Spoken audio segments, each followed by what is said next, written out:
You know, sometimes we look for heroes in books or movies, but for me, mine lived quietly under the same roof. He didn't wear a cape. He wore dusty shoes and a tired smile. This is the story of my father and how watching him rise from struggle shaped every big decision I've made in life. I didn't always understand him. In fact, growing up, I sometimes resented the silence, the long work hours, the way he seemed too tired to play.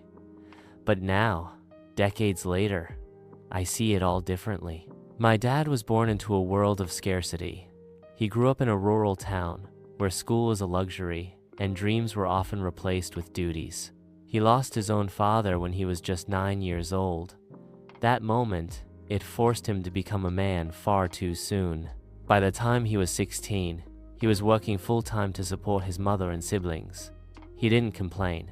He didn't have time to. There was no roadmap for him. No one taught him how to become a provider or a father. He learned it by doing sometimes, failing, mostly trying. I often wonder what dreams he had to bury, what passions were left behind in fields and factories. Because the man I knew, he never talked about his dreams, only about duty, responsibility, and survival. Our house was small, nothing fancy, but it always had warmth because he built that warmth with his calloused hands and his quiet sacrifices. When I was a teenager, I remember watching him fix the roof during a storm. Not after, during.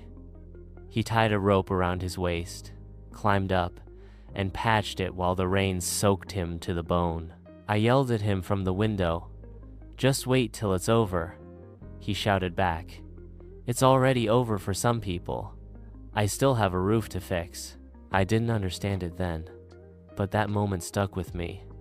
Not because of the danger, but because of what it said about who he was. He wasn't trying to be brave. He was trying to keep his family dry. That was his kind of love. Quiet, practical, enduring. There was only one time I saw my dad cry. It was the day he lost his job. He came home earlier than usual, sat down at the kitchen table, and just stared at his hands. After a long silence, he said, "They said I'm too old now. They want younger ones."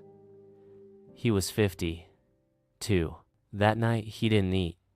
He just sat there, eyes distant, mouth still, and then a tear rolled down his cheek. I didn't know what to do, so I sat beside him and said nothing. It was the first time I realized he wasn't unbreakable. He was human. Strong, yes, but not invincible. That moment changed something in me. I stopped looking at him as just Dad, and started seeing him as a man who had spent a lifetime carrying things he never talked about. When it was time for me to choose my own path, I had options he never had. Because of him, because he made sure I had books instead of burdens. He made sure I had time to think about purpose, not just paychecks. But here's the twist. Even though I had more opportunities, I still found myself drawn to his values. I chose a job that wasn't flashy, but meaningful. I picked a life that wasn't easy, but honest, because I realized success doesn't always look like money or status. Sometimes it looks like consistency, like showing up when it's hard, like fixing the roof while it's still raining. Every time I felt lost, I asked myself, what would Dad do? And the answer was always, keep going, don't make a fuss, just do what needs to be done. He never gave me speeches, but he taught me more by example than words ever could. Today, my father is gone, but his presence, it lingers in everything I do, in how I treat people, in how I face hard days, in how I define success. He may have felt like a failure the day he lost his job, but to me he was, and still is, the definition of success. His journey taught me that life doesn't always go to plan, that being strong doesn't mean being emotionless, that love can be quiet and still be powerful.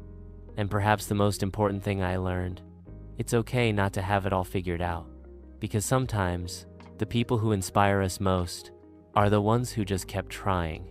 If you're listening to this today and your life feels uncertain, if your plans are falling apart or your path feels blurry, I want you to know something. You don't need to have all the answers.